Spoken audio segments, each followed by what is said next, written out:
Bien, buenas tardes. Entonces les envío esta segunda parte de la clase de anestésicos para referirnos a anestésicos ahora, pero locales.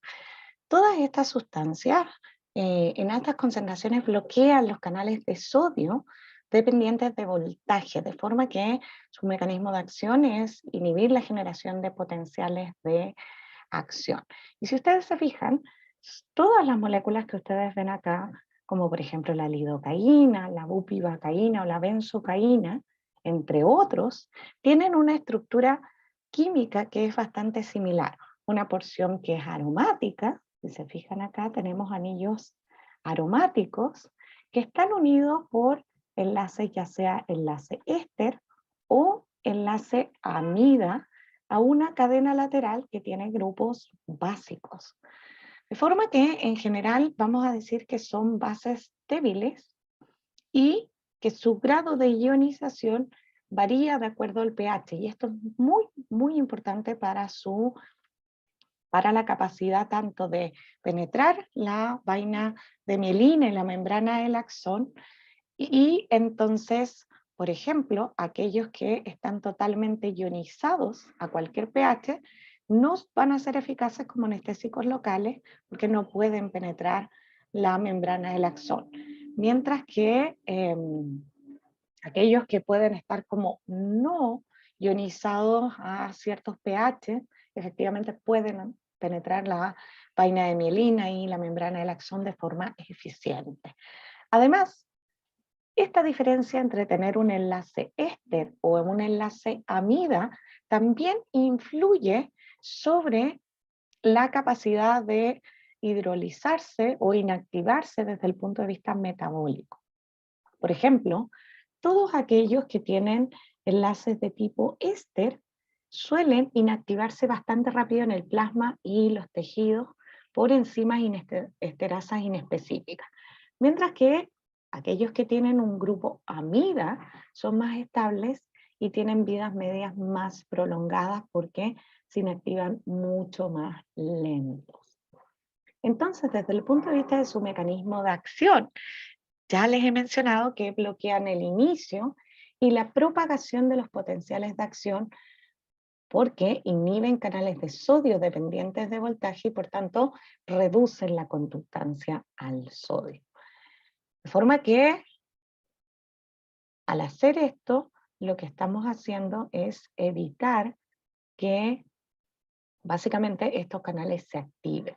Y como ya les mencionaba, esto depende del pH al que se encuentren estos anestésicos locales. Cuando el pH extracelular es alcalino, la mayor cantidad de moléculas del anestésico efectivamente están como no ionizadas. Esto le permite de forma eficiente pasar a través de la vaina de mielina, de la membrana del axón, para llegar al extremo interno del canal de sodio.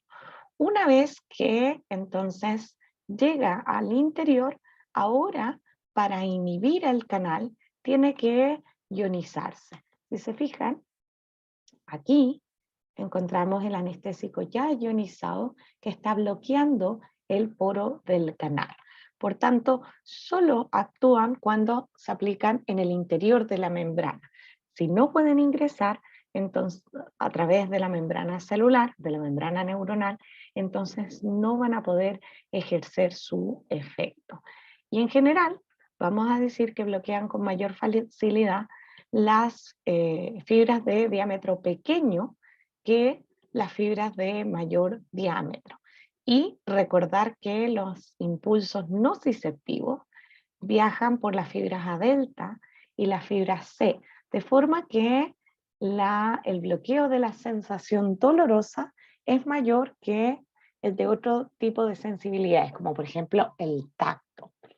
Mientras que los axones motores son relativamente resistentes a la acción de estas sustancias. Por tanto, aquí los anestésicos locales van a generar bloqueos nerviosos locales y lo van a hacer sobre neuronas sensitivas y no sobre neuronas motoras.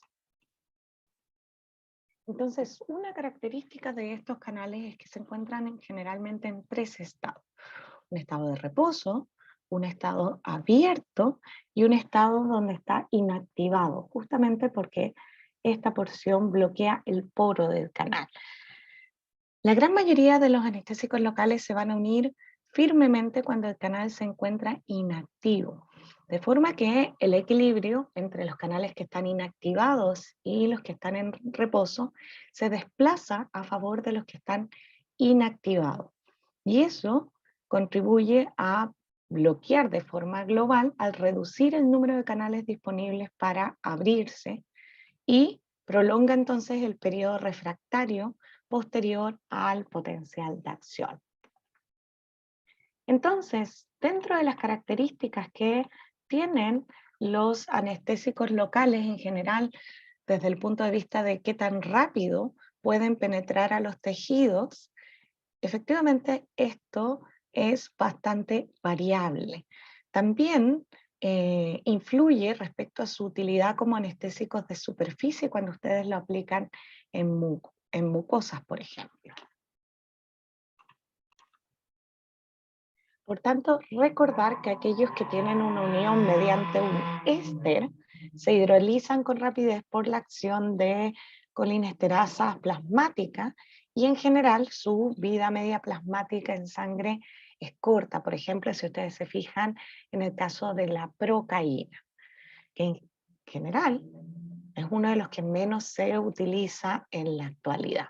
Mientras que, por ejemplo, la lidocaína, que tienen una unión a través de una amida, se metabolizan en el hígado, pero no por la rotura del enlace con la amida, y tiene efectivamente una vida media plasmática mayor. En general, podemos ver que entre estos anestésicos también difieren no solo en la duración del efecto, sino cuando se inicia, mientras tenemos algunos como la lidocaína o la mepivacaína, que el inicio es rápido, la tetracaína tiene un inicio bastante lento. Además, la mayor parte de los anestésicos locales ejercen una acción vasodilatadora directa que aumenta la velocidad de absorción a la circulación sistémica y eso incrementa la posibilidad de toxicidad que pueden generar estos fármacos. Por tanto, si se absorben a la circulación sistémica, pueden causar algunos de ellos bradicardia, por ejemplo, disminución del gasto cardíaco y vasodilatación. Mientras que a nivel del sistema nervioso central, generalmente la absorción sistémica puede originar temblores, inquietud y ansiedad. Y en algunos casos puede ser tan grave que incluso alcanza a generar depresión respiratoria. Por tanto, estos fármacos están efectivamente contraindicados en pacientes con enfermedades cardiovasculares. Luego, en la actualidad, la utilización de la lidocaína, la bupivacaína como anestésico local aún siguen estando utilizados, pero de forma local. Principalmente los podemos utilizar para bloquear la conducción de nervios periféricos, pequeños axones mielinizados, no mielinizados, y así bloquear la transmisión nociceptiva. No lo vamos a ver hoy, pero el bloqueo de canales de sodio en el músculo cardíaco también, por ejemplo, se utiliza para el tratamiento de las arritmias cardíacas y es algo que vamos a ver en 2 semanas más. Si ustedes se fijan, todos tienen un efecto cardiotóxico y principalmente un efecto sobre el sistema nervioso central, siempre y cuando estos efectivamente se puedan absorber a la circulación sistémica. ¿Para qué los utilizamos? Principalmente podemos utilizarlo para infiltrar tejidos blandos, como por ejemplo las encías o bloquear un plexo nervioso en específico. Podemos administrarlo en conjunto a un vasoconstrictor como la adrenalina para prolongar el efecto local y en aquellos que tienen la capacidad de ser liposolubles, como por ejemplo la lidocaína, que se absorbe por las mucosas, los podemos ocupar como anestésicos superficiales. Mientras que en otros casos, como el de la bupivacaína, que tiene una acción mucho más lenta, pero una duración mucho más larga, podemos utilizarlo para el bloqueo epidural, por ejemplo, durante el parto o para la anestesia raquídea. Tanto la bupivacaína como su isómero, la levobupivacaína, que tiene la ventaja de ser además menos cardiotóxico.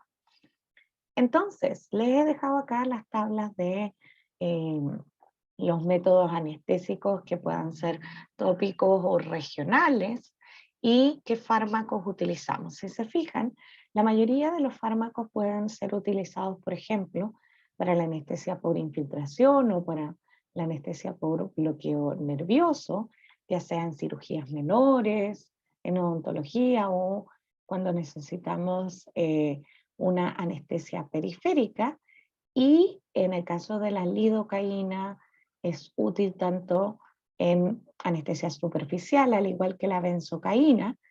Tienen que tener presente que siempre hay un riesgo de toxicidad sistémica cuando se utilizan en áreas extensas o a concentraciones elevadas.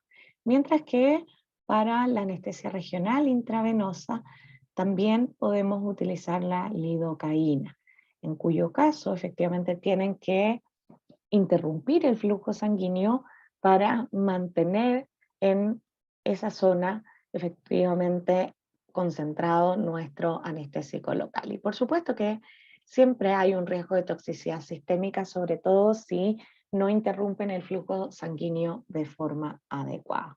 Y en el caso de la anestesia raquídea o epidural, aquí podemos efectivamente utilizar la lidocaína por sobre otros anestésicos, ya sea inyectándola en el espacio subaracnoideo o en el espacio epidural.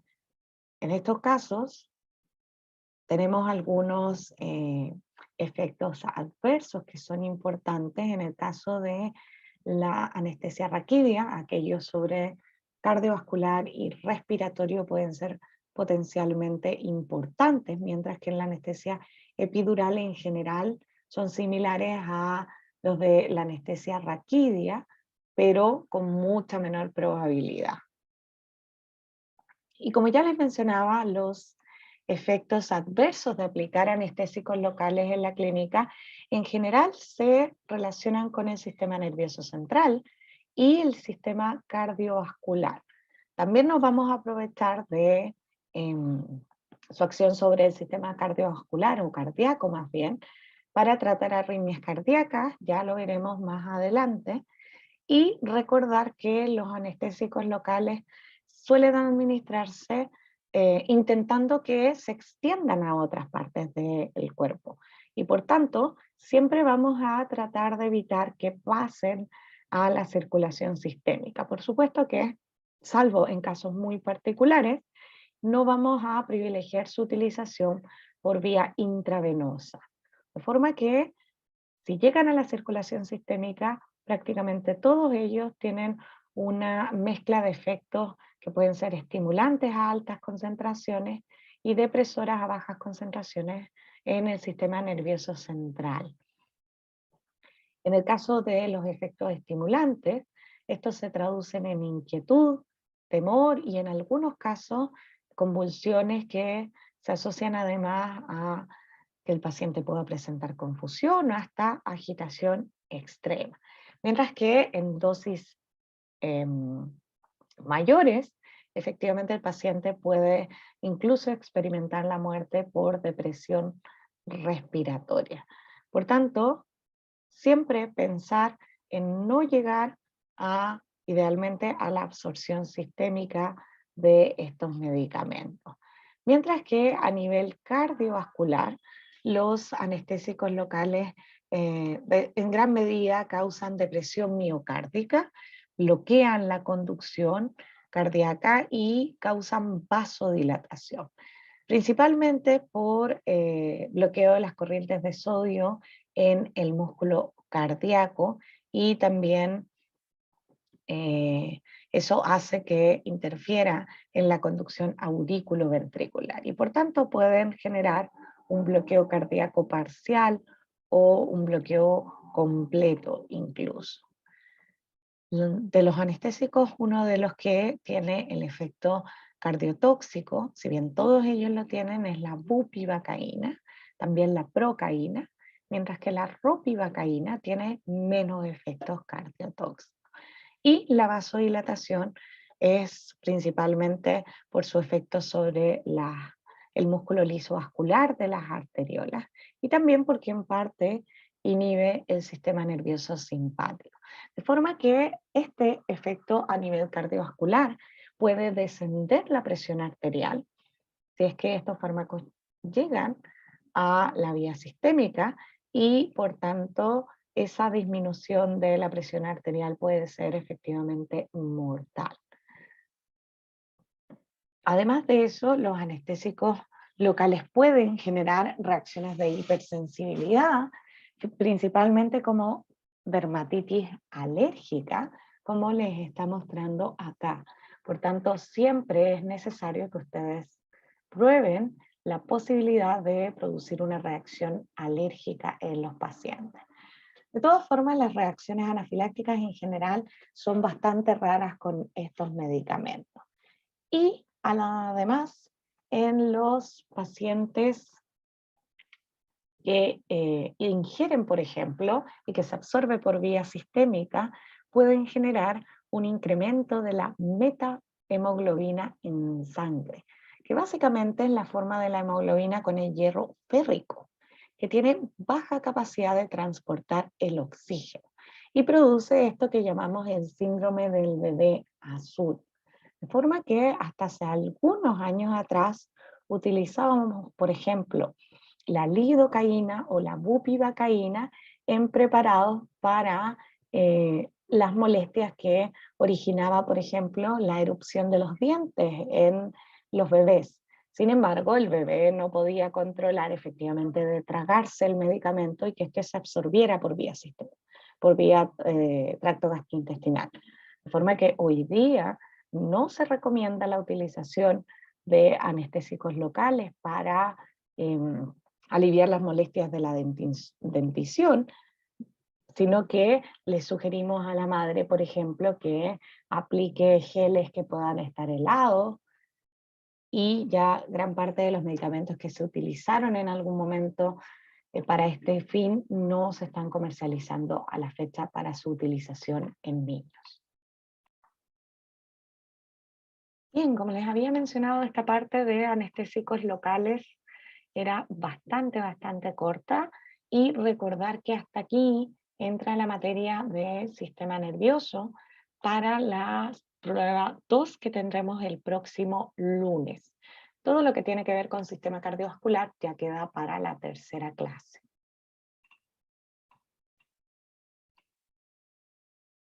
Entonces, a partir de ahora vamos a tener 2 clases más. Vamos a partir hoy con farmacología de la hipertensión arterial y luego continuaremos con insuficiencia cardíaca. Parte de esto lo vamos a terminar el día miércoles. Recordar que el taller se traslada para el próximo miércoles 14 de noviembre. Entonces solo vamos a ver una pequeña parte hoy para continuar el miércoles y vamos a describir los fármacos antihipertensivos respecto a sus características, sus efectos adversos. Entonces, cuando ustedes piensan en la hipertensión arterial, tienen que pensar que es una de las enfermedades más prevalentes en la población, no solo a nivel mundial, sino que también en Chile. Y en general hay un porcentaje no menor de personas que no son conscientes en la actualidad de que tienen hipertensión. Hay aproximadamente un 50% de los hipertensos que no recibe tratamiento, y la otra mitad de ellos pudiera no estar controlado de forma adecuada. También tiene que pensar que la incidencia de hipertensión incrementa con la edad, de forma que en la medida que ha ido envejeciendo la población, cada vez tenemos mayor número de casos de pacientes hipertensos. Y controlar la hipertensión es uno de los pilares fundamentales para la prevención de enfermedades cardiovasculares, desde el punto de vista de la salud pública y desde el punto de vista de eh, cómo ustedes van a tener que manejar a sus pacientes. Probablemente el gran número de pacientes que tengan en consulta sean hipertensos o la hipertensión sea una de las patologías crónicas que efectivamente van a presentar. Y en general vamos a centrarnos hoy día en lo que consideramos la hipertensión esencial, puesto que cuando hablamos de hipertensión arterial secundaria, en general tenemos causas que son corregibles, como por ejemplo el tumor que llamamos feocromocitoma, y en esos casos no tratamos directamente la hipertensión arterial, sino que vamos a tratar la causa, el origen, que nos está dando de forma secundaria la hipertensión arterial. Mientras que en la hipertensión arterial esencial, en este caso vamos a tratar directamente la hipertensión arterial.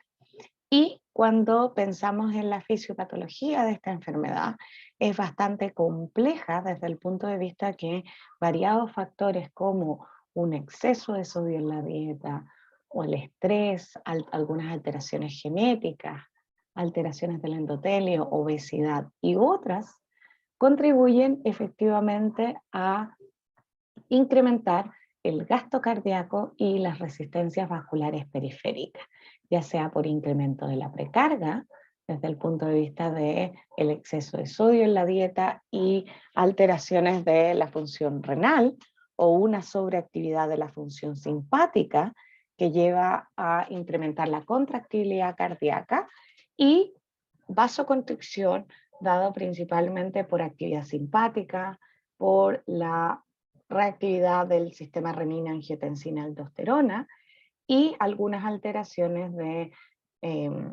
las células endoteliales y otros mecanismos que conducen a la hipertrofia estructural y que nos llevan a incrementar la resistencia vascular periférica.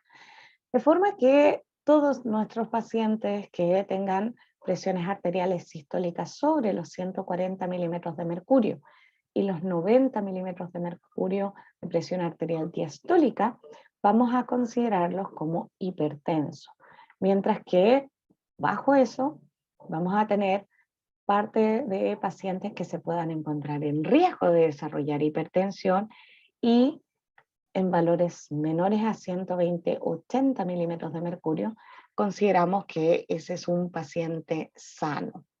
Por tanto, vamos a tener que el tratamiento de la hipertensión arterial tiene tres focos principales, si lo pudiéramos reducir o cuatro más bien. Uno es modular la actividad a nivel cardíaco para reducir el gasto cardíaco. Un segundo mecanismo tiene directa relación sobre incidir sobre los vasos sanguíneos, principalmente arteriolas, para reducir la resistencia vascular periférica. Tenemos otros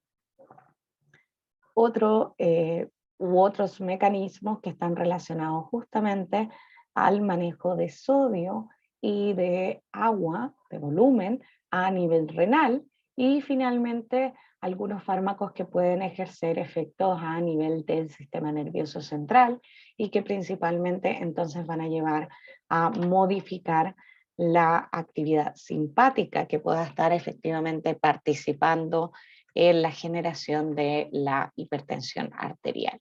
Por tanto, vamos a tener, de acuerdo a la evidencia presente a la fecha, fármacos que vamos a considerar de primera línea, que podemos utilizar como monoterapia, y otros que vamos a ir agregando de forma sucesiva en tratamientos combinados cuando la monoterapia no sea suficiente en conjunto a las medidas no farmacológicas para efectivamente controlar y retornar la presión arterial a límites aceptables. Y con límites aceptables me refiero a valores menores a 130-90 idealmente, si pueden llegar a 120-80, sería lo ideal del tratamiento terapéutico. Pero ya desde 130-90 podríamos decir que el paciente está en cifras tensionales en las cuales se encuentra con una terapia adecuada para el tratamiento de su hipertensión. Y si se fijan, algunos fármacos, como por ejemplo los beta bloqueadores, los vimos cuando vimos sistema nervioso simpático. Esos, si actúan a nivel cardíaco, van a reducir efectivamente la contractibilidad del corazón y por tanto reducen el gasto cardíaco. También vamos a tener bloqueadores de receptores alfa que van a inducir la vasodilatación y algunos agonistas de receptores alfa 2 a nivel central que van a llevar a efectivamente inhibir la secreción de catecolaminas, principalmente de noradrenalina, que puedan estimular entonces la actividad simpática a nivel del sistema cardiovascular. También vamos a tener la inhibición del eje renina-angiotensina-aldosterona, ya sea por bloqueo directo de la renina, que es la enzima encargada de convertir el angiotensinógeno en angiotensina 1, o inhibidores de la enzima convertidora de angiotensina, la ECA, que van a estar inhibiendo entonces ahora la conversión de angiotensina 1 en angiotensina 2 y por tanto sus efectos tanto a nivel vascular, a nivel de los vasos sanguíneos, sus efectos sobre la síntesis de aldosterona y también sus efectos sobre la actividad linfática. En paralelo, entonces, también podemos bloquear con algunos diuréticos tanto la producción o más bien la acción de la aldosterona y podemos también bloquear algunos efectos sobre la reabsorción de sodio y agua a nivel de los túbulos renales. Finalmente tenemos fármacos que van a ser vasodilatadores, ya sea porque antagonicen la acción del calcio sobre el músculo liso vascular, que conocemos como bloqueadores de canales de calcio, algunos que además estimulan la producción de factores vasodilatadores como el óxido nítrico, y otros que van a inhibir a los receptores de angiotensina 2 y por tanto tienen efectos similares a los inhibidores de la enzima convertidora de angiotensina. Por tanto, considerando que los mecanismos de desarrollo de la hipertensión dependen de la hiperreactividad simpática, la hiperreactividad del sistema renina-angiotensina-aldosterona, un incremento de las resistencias vasculares periféricas y del gasto cardíaco, todos los fármacos desarrollados a la fecha en general van enfocados a inhibir algunos de estos mecanismos para llevar entonces la presión arterial a los límites fisiológicos. Entonces el primer grupo de fármacos que vamos a revisar hoy serán los diuréticos y constituye el grupo de fármacos que comúnmente utilizamos tanto para modificar el volumen como la composición de los líquidos corporales en varias situaciones clínicas, incluida la hipertensión arterial. Todos incrementan la pérdida de sodio y de agua y por ende reducen el volumen plasmático a corto plazo, pero la forma en que actúan a nivel renal es diferente. Por tanto, tenemos diuréticos del grupo de las tiacidas, como la hidroclorotiazida y sus derivados como la clortalidona, por ejemplo, que son los que más extensamente se han utilizado y que tienen una eficacia antihipertensiva mucho mayor a los otros dos grupos de diuréticos, pero tienen una característica y es que requieren de que la función renal del paciente esté preservada para ejercer su efecto hipotensor. También van a tener pacientes que tengan la utilización de diuréticos de ASA, como por ejemplo la furosemida, que sí pueden actuar en pacientes que no tengan la función renal preservada. Es decir, que pueden ser útiles, por ejemplo, en pacientes con insuficiencia renal o también en pacientes con insuficiencia cardíaca grave. Y un último grupo de diuréticos que llamamos ahorradores de potasio, donde tenemos dos grupos acá, unos que inhiben a canales de sodio epiteliales como la amilodrida o el triamtereno, y antagonistas del receptor de aldosterona como la espironolactona y la eplerona. De forma que vamos a tener que los diuréticos de asa actúan en el asa ascendente de Henle, en el asa gruesa ascendente de Henle, mientras si se fijan, los diuréticos tiazida principalmente lo hacen en el túbulo distal y los ahorradores de potasio lo hacen a nivel del túbulo colector. Quiero que vayamos viendo algunas características de cada uno de estos fármacos.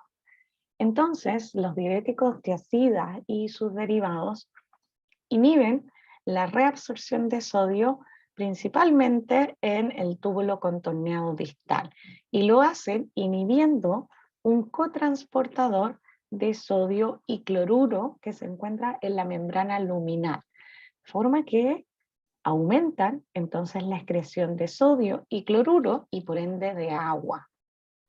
También incrementan la excreción de potasio, de magnesio, de bicarbonato y de fosfato, mientras que el efecto sobre la excreción de calcio en general es variable y con la administración crónica tienden a reducir la excreción de calcio. En general, el efecto de reducir la presión arterial es dosis dependiente, pero si ustedes incrementan mucho la dosis, eso, si bien puede aumentar la respuesta antihipertensiva, aumentan los efectos adversos. Por tanto, el mecanismo principal es aumentar la excreción de sodio y agua, y eso va a reducir el volumen extracelular y el gasto cardíaco.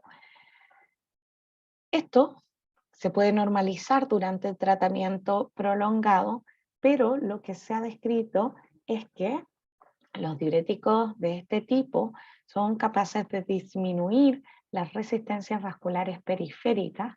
No se sabe cómo, a ciencia cierta, pero aparentemente es porque activan canales de potasio regulados por ATP en el músculo liso vascular de las arteriolas de resistencia, y al activar canales de potasio entonces generan hiperpolarización de la membrana y por tanto se oponen a la vasoconstricción. Y esa sería la forma aparentemente en que estarían reduciendo la resistencia vascular periférica. Una de las ventajas que tienen este grupo de fármacos es que han demostrado disminuir la incidencia de enfermedades coronarias y de insuficiencia cardíaca, así como reducir la mortalidad coronaria, sobre todo en pacientes adultos mayores. De forma que son parte de los medicamentos que utilizamos porque no solo son útiles para tratar la hipertensión arterial, sino prevenir las complicaciones cardiovasculares y también los accidentes cerebrovasculares, si lo comparamos, por ejemplo, con los inhibidores de la enzima convertidora de angiotensina o los beta bloqueadores. Sin embargo, desde el punto de vista de la formación de orina, son mucho menos eficientes que los diuréticos de ASA.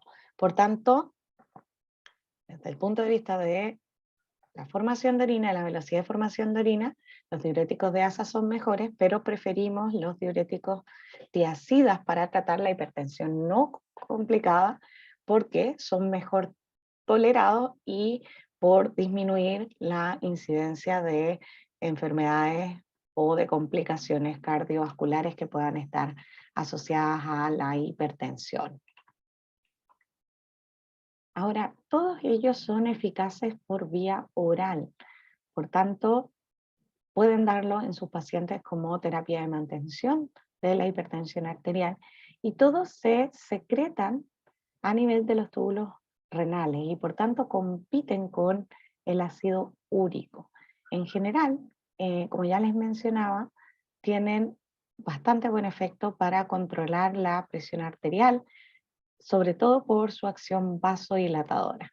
Recuerden que si ustedes están estimulando la natriuresis, la eliminación de sodio en la orina, y con ello entonces que se elimine más agua en la orina, van a generar una contracción del volumen y eso puede llevar efectivamente a la activación del sistema renina-angiotensina-aldosterona. Por tanto, se cree que el efecto principal finalmente es a través de una acción vasodilatadora. ¿Cuándo no podemos utilizarlo? Como ya les mencionaba, no podemos utilizarlo en pacientes que tengan alguna alteración renal, principalmente cuando disminuye, por ejemplo, la filtración glomerular por menos de 30 ml por minuto, en cuyo caso este tipo de fármacos tienen que ser reemplazados por los otros dos tipos de diuréticos, ya sea diuréticos de asa o diuréticos ahorradores de potasio. Y de estos el que más se utiliza aún en la actualidad es la hidroclorotiazida, pese a que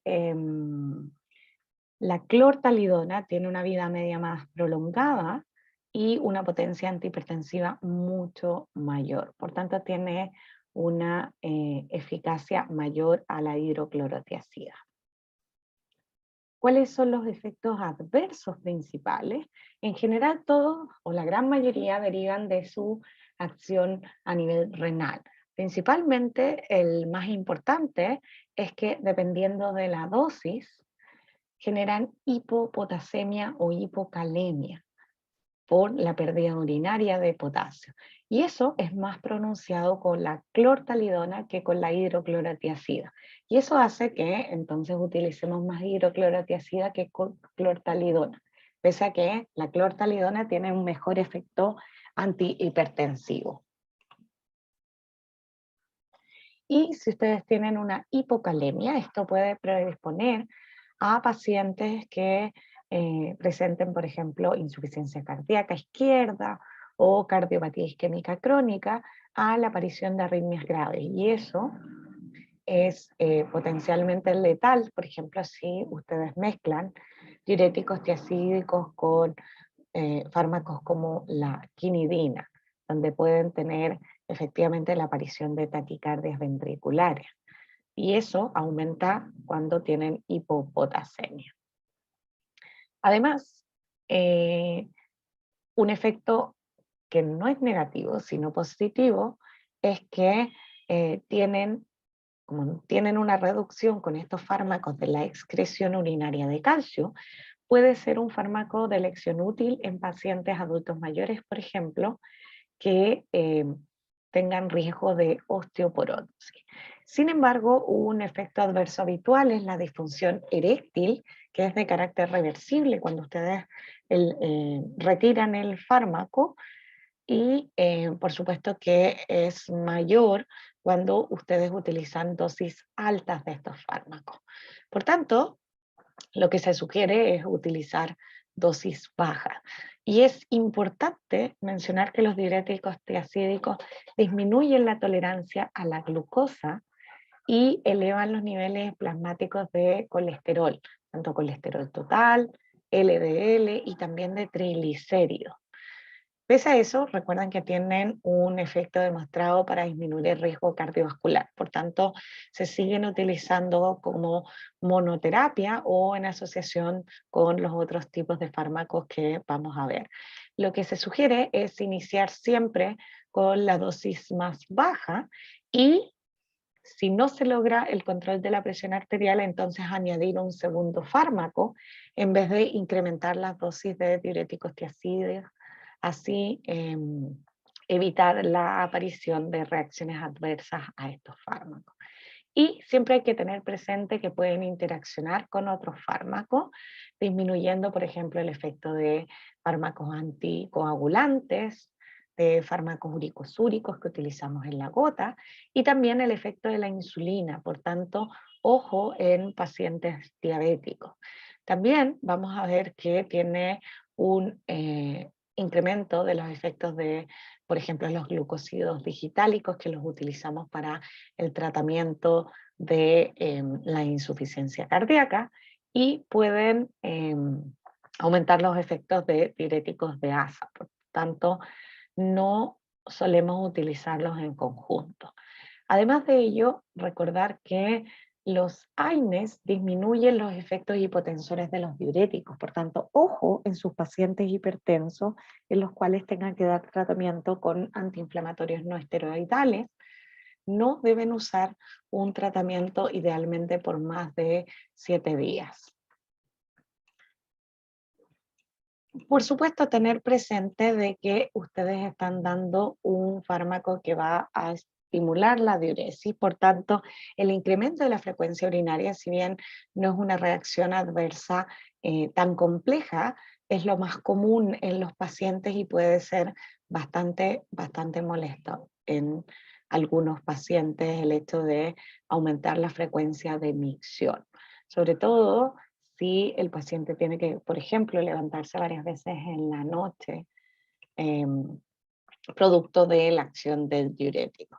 Y recordar entonces, pacientes diabéticos, no sería la primera alternativa por el deterioro de la tolerancia a la glucosa, aparentemente porque inhiben la secreción de insulina por parte de las células beta, y esto entonces podría efectivamente estar haciendo un efecto contrario a lo que se requiere en el tratamiento de un paciente diabético. Producto de su mismo mecanismo de acción, recordar también de que aumenta la excreción renal de sodio y por tanto la hiponatremia también puede ser un efecto potencialmente grave, especialmente en ancianos, y hay que siempre tener presente. El segundo tipo de medicamentos diuréticos son los que denominamos diuréticos de asa, y estos medicamentos bloquean o inhiben los cotransportadores de sodio, potasio y cloro, que ahora se encuentran en la membrana luminal de la rama ascendente gruesa del asa de Henle, de forma que favorecen la pérdida de sodio, de potasio y también de cloruro. Estos son los diuréticos más potentes de los tres que vamos a ver hoy y tienen una acción breve, pero en general el efecto antihipertensivo no es tan eficaz si, por ejemplo, los comparamos con los diuréticos de ácida. ¿Cuándo los utilizamos? Pacientes que tengan insuficiencia renal o insuficiencia cardíaca asociada, principalmente porque su efecto diurético es importante y sobre todo en pacientes con insuficiencia cardíaca. Aquí vamos a tener algunas diferencias entre la furosemida, que es el que principalmente utilizamos, y la torasemida, porque la torasemida tiene una acción un poco más prolongada. De forma que falla renal puede ser muy efectivo, tiene un muy buen efecto diurético y además no incrementan la eliminación de potasio, sobre todo la torasemida. Otra ventaja es que, por ejemplo, la torasemida la podemos utilizar en pacientes con diabetes mellitus, porque no tiene efecto sobre la secreción de insulina o la utilización de glucosa. En general, como tiene un muy buen efecto diurético, eso puede ser efectivamente una de las de los efectos indeseados también al paciente producto de su mecanismo de acción.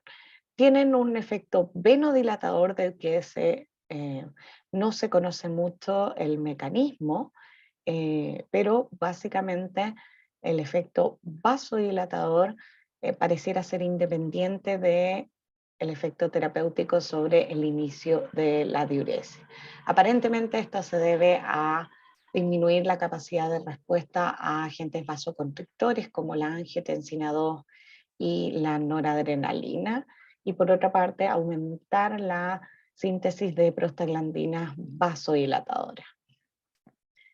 Que de estos medicamentos es bueno destacar que también podemos administrarlos por vía oral y por vía intravenosa, salvo en aquellos casos que son urgentes, como por ejemplo en un edema pulmonar agudo, por una insuficiencia cardíaca aguda, podríamos efectivamente utilizar la vía intravenosa, o cuando la absorción gastrointestinal esté alterada. En esos casos podríamos efectivamente utilizar estos diuréticos por vía intravenosa en vez de la vía oral. Generalmente se unen a proteínas plasmáticas y no pasan directamente al filtrado glomerular. Por tanto, tienen que ser secretados antes de llegar al asa de Henle y se secretan en el túbulo contorneado distal, utilizando mecanismos de transporte de ácidos orgánicos. Por tanto, primera indicación, pacientes con hipertensión, pero que presenten falla renal, o también es útil en la insuficiencia cardíaca. Y de forma de urgencia en el edema pulmonar producto de una insuficiencia cardíaca. ¿Cuáles son las reacciones adversas más comunes que vamos a tener con este tipo de fármacos? En general, hay algunas que se relacionan directamente con sus acciones renales, como la pérdida excesiva de sodio y agua, que puede generar hiponatremia y también hipovolemia e hipotensión, sobre todo en pacientes adultos mayores. También tenemos pérdida de potasio, lo que puede generar hipocalemia y en algunos casos alcalosis de tipo metabólica. Por tanto, hay que tener presente que esta hipocalemia puede potenciar los efectos tóxicos de fármacos que son antiarrítmicos, que los vamos a ver más adelante. Además de eso, aumentan la concentración de ácido úrico y eso puede generar una crisis aguda de gota, así que por supuesto que pacientes con gota tienen absolutamente contraindicado estos fármacos. Y en los efectos adversos que no están relacionados a las acciones renales, en general son bastante raros y están relacionados con la dosis. En algunos pacientes podría generarse hipoacusia cuando se utiliza, por ejemplo, con un antibiótico aminoglucósido. En general, eso no suele observarse en los pacientes porque requiere dosis mucho más altas que las dosis terapéuticas que utilizamos para estimular la diuresis. Por tanto, los principales efectos adversos de los diuréticos de asa están relacionados a su efecto farmacológico a nivel renal. Finalmente, los diuréticos ahorradores de potasio lo que hacen es tener dos mecanismos de acción. Tenemos aquellos que inhiben a los canales de sodio del epitelio renal, principalmente la amiloida y el triamtereno, y antagonistas de los receptores de mineralocorticoides como la espironolactona y la eplerona. Los inhibidores o los antagonistas de los receptores de aldosterona tienen una actividad hipotensora que es más bien moderada. Lo que tienen de positivo es que mejora las concentraciones de potasio, de forma que evitan la pérdida de potasio, por tanto no tendrán el efecto adverso de generar hipocalemia como los fármacos anteriores. Y además la amilorida aparentemente tiene efectos vasodilatadores adicionales. En el caso de la espironolactona, disminuye la presión arterial y además muestra propiedades antifibróticas y antiproliferativas a nivel vascular y también cardíaco, justamente porque bloquea la acción de la aldosterona a esos dos niveles. De forma que se utilizan más que en el tratamiento de la hipertensión arterial, en el tratamiento de la insuficiencia cardíaca, porque disminuyen la morbimortalidad. De aquellos que son antagonistas de los receptores de mineralocorticoides, la eplerona tiene mayor selectividad por receptor de mineralocorticoides que la espironolactona. Y eso es importante para uno de los principales efectos adversos de este tipo de fármacos, que es la ginecomastia.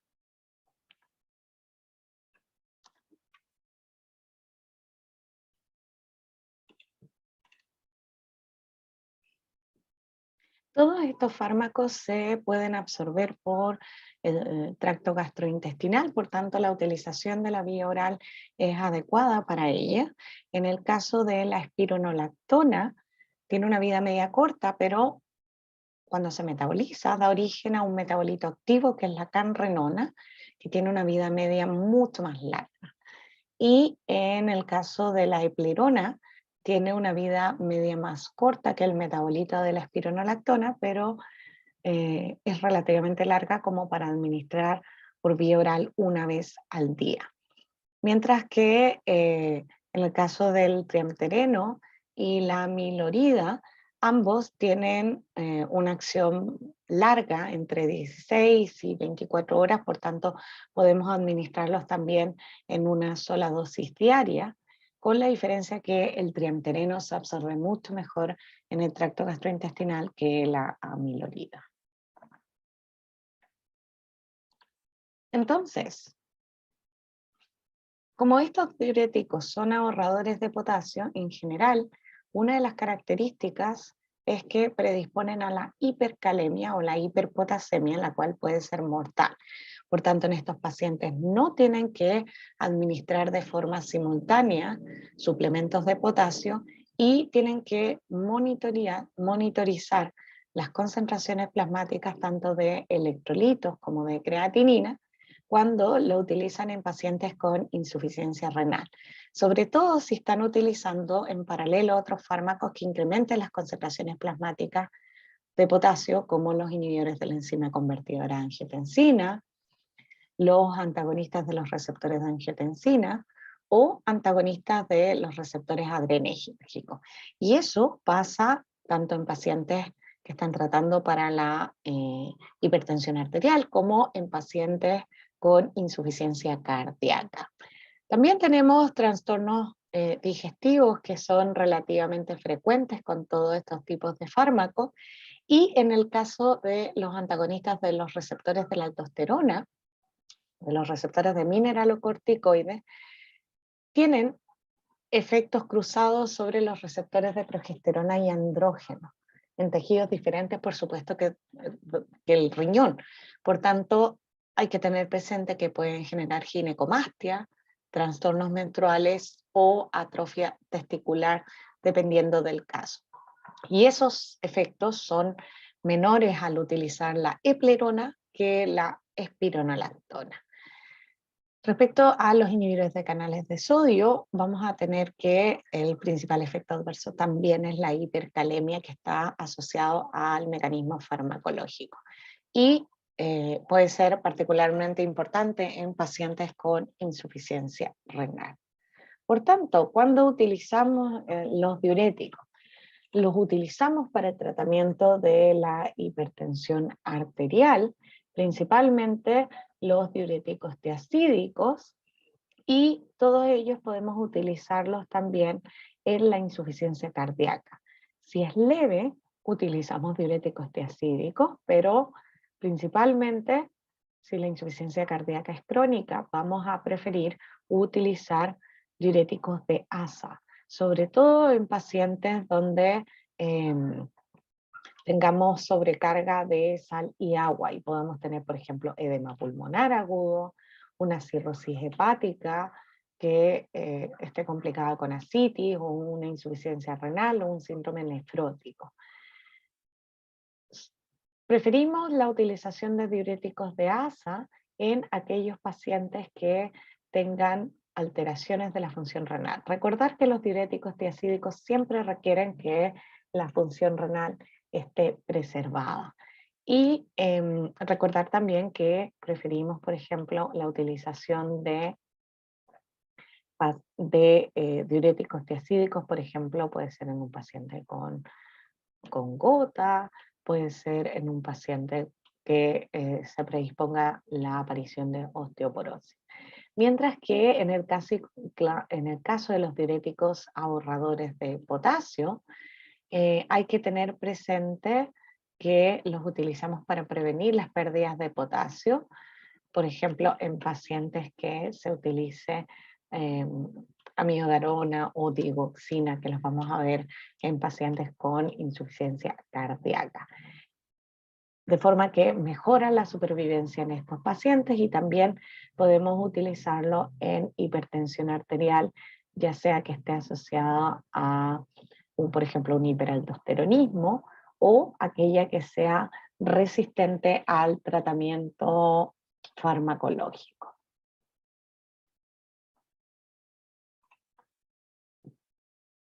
Bien, entonces vamos a partir la clase del día miércoles desde acá, de sistema renina, angiotensina, aldosterona, para continuar lo que tiene que ver con hipertensión arterial y su tratamiento.